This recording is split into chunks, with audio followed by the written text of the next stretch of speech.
So this video has to be longer than a minute this time, and I'll probably do like a brief explanation on my Instagram, because I know Instagram only gives me a minute.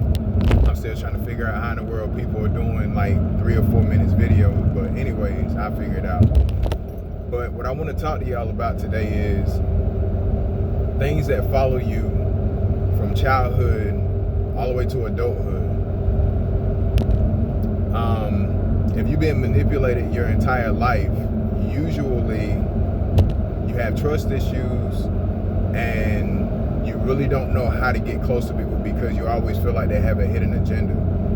And we tend to not realize these things until we blank when we get older, and we start pushing people away, or we don't let people in, and we start putting up these walls, and we begin to fight when there's no need to even fight. We begin to grasp a hold of things when it's unnecessary. The other thing I want to talk about that follows us as children up to adulthood is going to be fear. If you never really had anybody to push you or to guide you and tell you that you can do it, it becomes really difficult once you get older. I mean, you can talk a big game, and I've done this before. You can talk a big game and say, yeah, I can do this and I can do that. But you're always going to have that fear pull you back simply because you never really had that positivity in your life. You always had somebody that was trying to hold you back and keep you where they were because they were afraid that you were going to do better than them.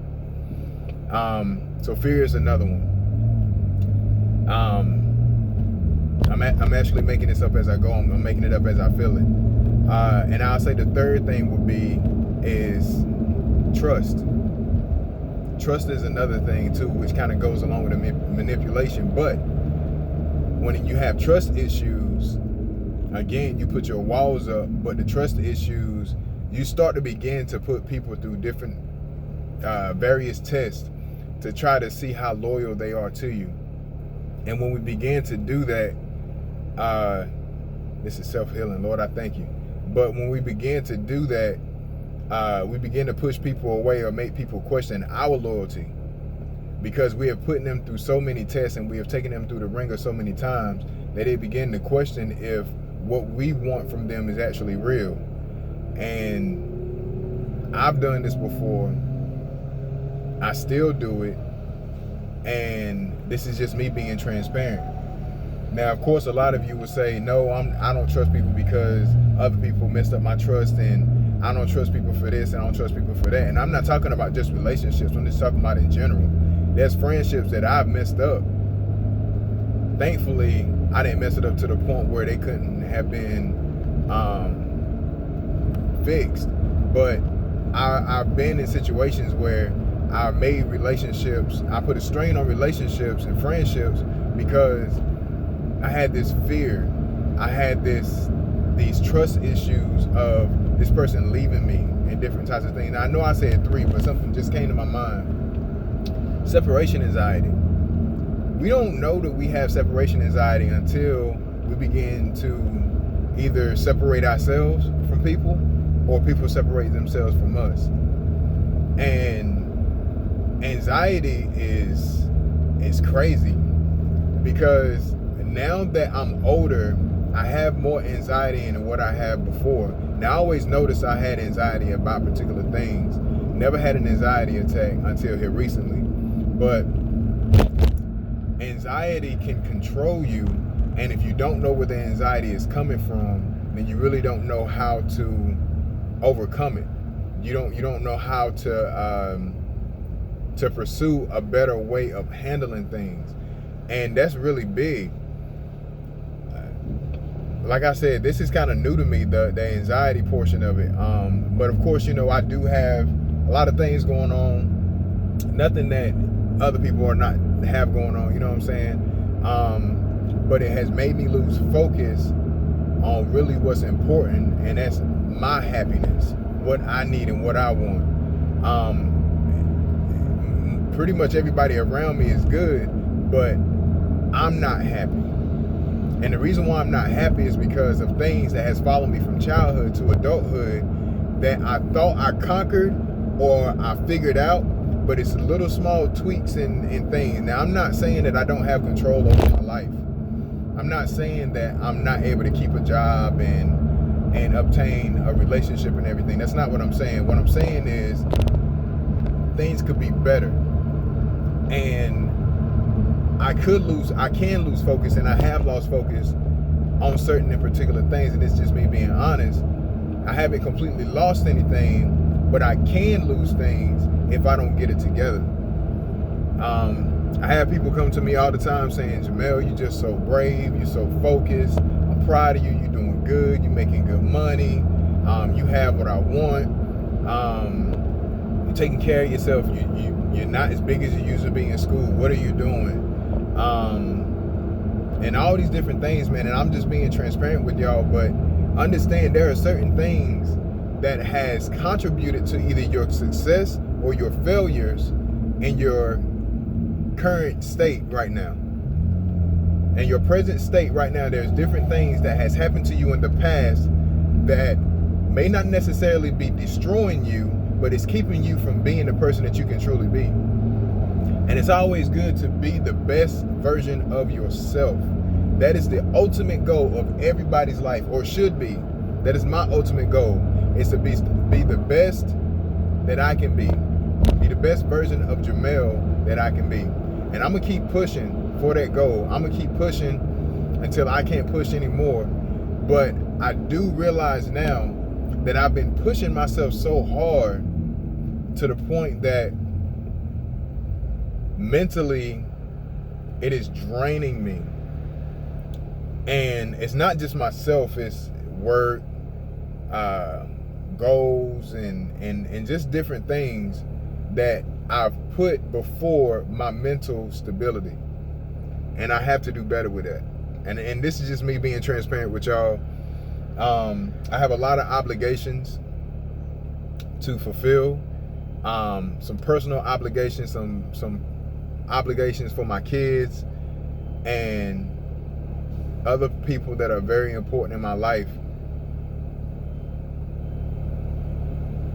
And you really got to take that time out to understand that your mental stability is very, very important, because if you're not straight up here, everything else is going to fall apart. And if you want to go biblical with it, everything starts in the mind. That's where the enemy attacks you, so on and so forth. I get it. I prayed about it. I'm not talking about going on medications or anything like that. I'm just talking about just your mental stability and understanding where you are in life and where you need to go and where you want to go, and how you can make it easier getting there by simply just realizing who you are and what you need in order to get there and to achieve it. And some of the different things that has kept you from getting there already if you're at a different age in life. There are people in their 40s, 30s, I'm 33, that don't realize that if they can just tweak that little thing that they have going on, that little issue that they have, that little manipulation issue, that fear, that constant reminder that you failed last year and the year before that and the year before that, and you're in a whole different season now. Once you learn how to tweak that, you'll be more successful than what you are now. Things that used to be difficult for you, things that you used to have anxiety about, things that you used to tell yourself that you couldn't do, you'll be able to do it. That I guarantee you. Why I'm saying that? Because I'm a witness. Now, I haven't completely conquered all my anxiety about different things, but I have conquered my anxiety about one particular thing that I can think of on my mind, and that's my children. Anybody that knows me know I love my daughters. I would do anything in the world for my baby girls. Anything in the world. Anybody that know me know I do not play about my kids. When I was going through custody battles and making sure that I stay in my kids' lives, I struggled daily trying to focus. I used to get anxiety before I go and pick them up. I got anxiety before I drop them off. I got anxiety when I thought about calling them. I got anxiety when I just thought about buying them gifts. I got anxiety when I knew I had to call their mom to schedule things like pickups and drop-offs and stuff like that. I got anxiety just the thought of knowing that when I go back to pick them up, there may be a problem, there may be an issue, there may be things that I might argue about, or something that she may argue about. And it's different things that I've learned to accomplish. And I can say, and I'm speaking for myself, I am so grateful that I don't get that anxiety, that pain in my stomach of not knowing what's about to happen next. And not to go too much in detail about stuff, but having to get the police involved to be able to see the kids and all these different types of things. I am so very grateful that anxiety and that tightness, that fear in my stomach, in the pit of my stomach that I used to get, to where I lose focus and I get upset all of a sudden, and all of a sudden I'm angry, and I'm trying to figure out what the heck is going on with me. I don't want to go pick the kids up because I don't want to deal with this, and all those different things. I am very thankful that I've conquered that. But there's other things too that I have to conquer, and that's separation anxiety. I myself have given up on things because I had to try to let it go before it let me go. Yep. I had to try to let things go before it let me go. Regardless if it was a job, friendship, relationship. And I am so much better than what I used to be, but I haven't conquered it yet. So that's another goal for me too. And that aligns with being fearful of my goals and going after them, my aspirations, all that. That comes along with it too, because I would drop this thing. I drop my nonprofit. I put it off because I'm scared that if I get a little too deep, it's going to be a lot of different failures. There's going to be people I meet that's going to tell me no. It's going to be this person that's going to tell me no, they can't help me, or it's going to be a different event that I have planned and I have my hopes up for that's going to cancel. But I'm going to conquer that too. But thank y'all for listening. Thank y'all for watching. Y'all be blessed. I hope this blessed y'all. Actually, I know it did, because it blessed me. But y'all take care. Y'all be easy. And if y'all have any questions, anything y'all want to talk about, regardless of what it is, if it's valid to this video, please hit me up.